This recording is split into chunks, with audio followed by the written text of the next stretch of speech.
Hi there, my YouTube peeps. How's it going? MrOttscay's here. It's a direct upload to YouTube video thing. Once again, I'm sorry I haven't had time really to sit down and do a proper vlog, but one must be on the way soon. We've got a lot to talk about, I'm sure. Just keeping you updated on why there hasn't been a vlog in quite so long. Basically, I've been snowed under with projects. I am currently working as composer for a film called Clock, and I'm keep sort of getting ideas for that and wanting to get them down, you know. That's what I'm doing right at the moment, you know. Actually, I'm right in the middle of recording some stuff for Clocks, and, you know, so that should be good. Clock's going to be a feature-length film, and I'm working with two other composers, which is a bit awkward, if I'm honest, working with two other composers. I mean, I've worked with other composers before. I used to work with my best mate Jim quite a bit. The Realm score was entirely done in collaboration with Jim, but Jim and I worked side by side quite literally. We'd sit together at a piano, or he'd sit somewhere and I'd sit, and we'd sit and write and do it together. This is weird because I'm working with composers that I haven't even met yet. We're like composing with each other via Skype and Facebook. It's really weird. But I think it should be decent.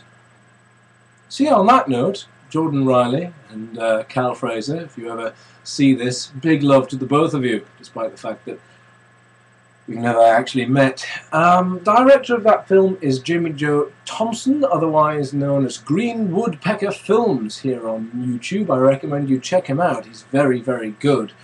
Chips Gray, who directed the Music of the Stars video, is head of crew on the Clock movie.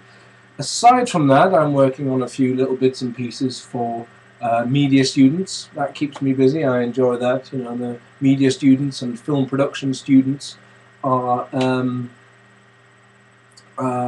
sort of, when they make movies, they send me stuff to score, which I enjoy doing. It's rather fun. What else we got? What else we got? There is my album. Jesus, yeah. I've been producing. I mean, in a couple of vlogs back, I was talking about a couple of songs. There was a song called Giant Robots, and there was a song called Starship Disco. Those two songs are part of a larger album, which I'm in the middle of production now. I'm sort of, it's almost written. I've got, I think, 3 tracks to write. 3 tracks to write, and then I've written the album,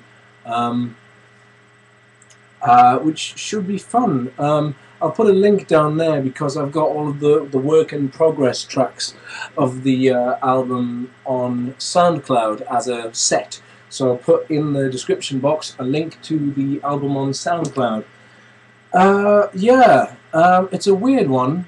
For those of you who aren't aware, when I'm producing electronic music on my own, I go under the name Joule Thief. That's Joule spelled as in Joule, you know, as in the unit of measurement for electrical energy, you know. Joule Thief.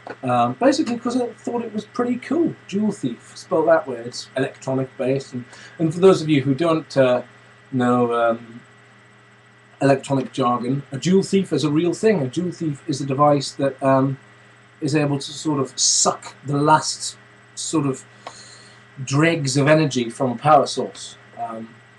So it has the appearance of stealing energy. Joule Thief, there we are. Yes, so the Joule Thief album is called Blinded by Science.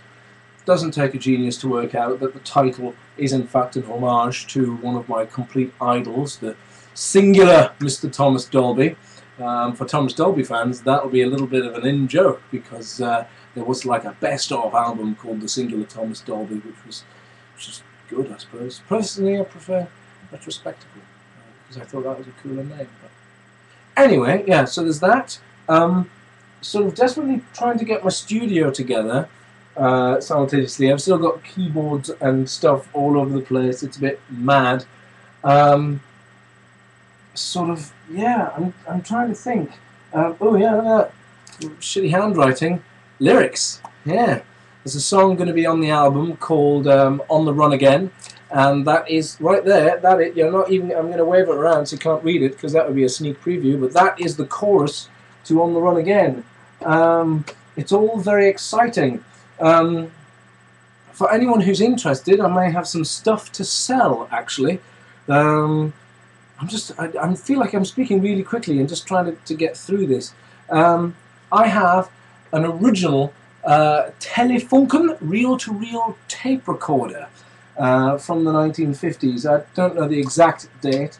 It's in full working order. It's all portable. With it, I have the original Telefunken condenser microphone in original packaging, as well as the original instruction manual and brochure for the company, which is very good. Unfortunately, I'm not supplying any reel-to-reels with it.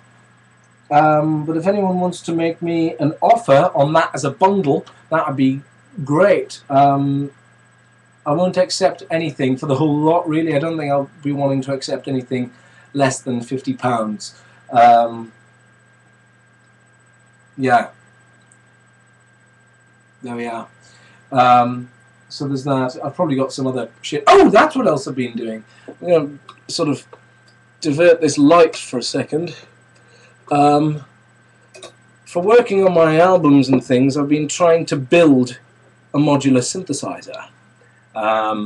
For those of you who aren't well within sort of tech jargon or music jargon, a modular synthesizer is basically, it's a synthesizer, a musical synthesizer, but it's not like something like the microKORG that most people have seen, where it's a keyboard device. A modular synthesizer is an analog machine that's made, it's called modular because rather than being one machine, it's several hundred machines or so working together. And it's quite wonderful because if you want to get something to do something to something else, you have to literally patch them in with patch cables, which is really cool. I've been building one from scratch, not as in, like, there's some great companies like Doepfer, Analog Systems, Analog Solutions, ARIC, .com, which is like the holy grail. Anyone who's after a modular synthesizer and is looking around, go to synthesizers.com. They're sort of large format analog modulars produced by a man called Roger Arick in Texas. And they're basically like Moog clones. Well, they're not exactly clones. Well, they're sort of, but sort of the large, chunky format Moog style. Anyway, I'm going to tilt this round if it's humanly possible. May not. Yes, that is an awesome new hat. I'm going to try and. There's bits of modular.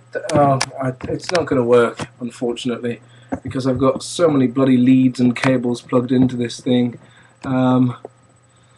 Yeah, it's not going to be a great image. Sorry. Yeah, what else?